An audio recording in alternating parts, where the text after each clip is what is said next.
아무튼 그래서 생각보다 많은 이들이 아버지라고 불리는 하나님을 자신의 육신의 그 아버지와 그 이미지에게 연동시켜서 생각을 하곤 해요. 다 그런 건 아니지만.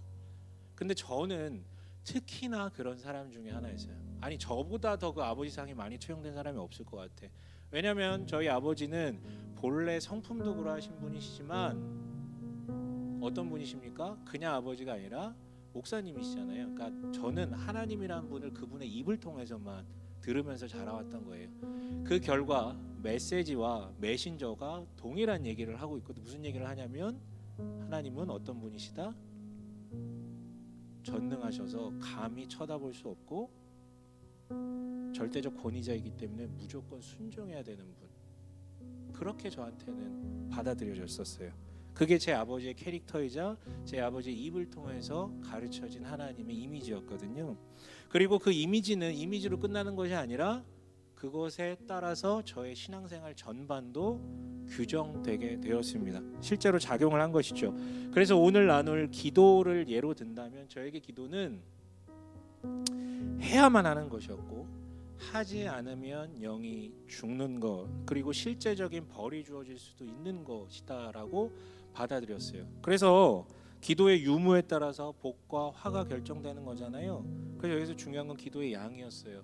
뭔 말을 하더라도 그 기도의 자리를 지키는 것이 가장 핵심이었단 말이죠. 그런데 저는 아직 하나님에 대한 어떤 이해와 암과 어떤 따스함과 뭐 하나님을 사랑 이런 게 전무한 상태에서 그렇게 기도를 배우다 보니까 어느 순간부터 저에게 기도는 너무 하기 싫은 것, 할 수만 있으면 자리를 피하고 싶은 것, 이렇게 조금 인식이 되었어요. 그리고 시간이 지나 독립한 이후에 제가 처음으로 제가 제일 기뻐했던 건 더 이상 기도를 하지 않아도 되는구나. 보는 자가 없으니까, 감시하는 자가 없으니까.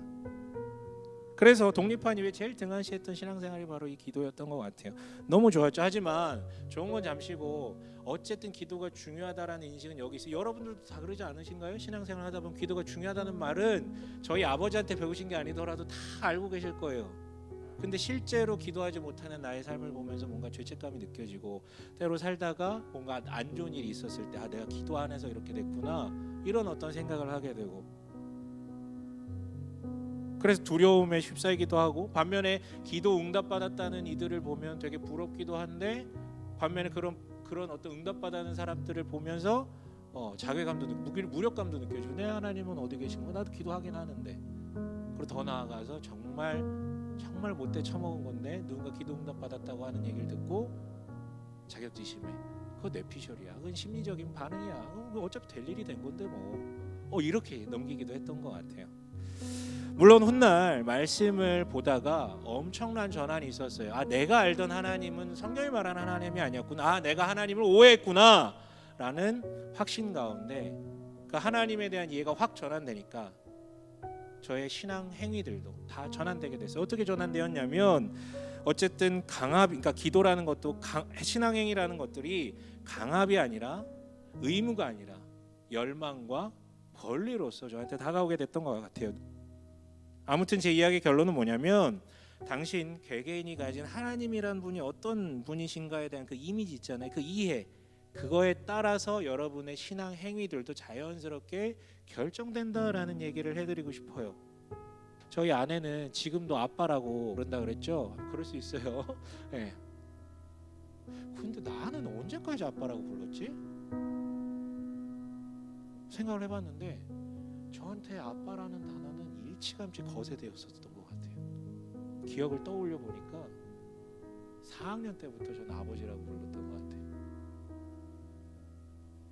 부모님이 시킨 것도 아니고 학교에서 시킨 것도 아닌데 아빠와 아버지라는 말이 미묘하게 의미 차이가 있다라는 것을 인식한 직후부터 왠지 나는 그분을 아버지라고 불러야 될 것 같아가지고 초등학교 4학년 때부터 그냥 스스로 아버지라고 불렀던 것 같아요.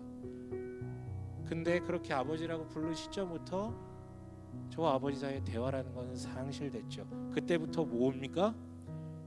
그분이 하명하시면 듣겠나이다, 따르겠나이다, 그렇게 바뀌어버렸던 것 같아요. 내 감정, 내 마음 밝힌 적 없어요. 내가 원하는 거, 내 욕구 요청한 적이 없어요. 그 현상은 지금까지 이어지고 있죠. 그래서 사실은 제가 이건 넘어서야 될 부분이야. 그럼에도 불구하고 넘어서더라도 제가 다시 아빠라고 부를 수 있고, 그건 좀 불가능할 것 같고. 네. 그런데 반면에 저희 아들, 이제 8살 된 저희 아들, 하루에도 수십 번 아빠를 부르거든요. 그리고 아빠를 부르면서 자기가 하고 싶은 말 다 하죠. 심지어 제 생일 때도 아빠 나 장난감 사줘. 내 생일인데 아빠 나 장난감 사줘. 얘기를 하더라고. 마트 갔는데 그래서 어이없어가지고 야, 내 생일인데 왜 네 선물 사줘야 돼? 라고 했더니 웃으면서 아빠니까 라고 얘기를 하더라고요.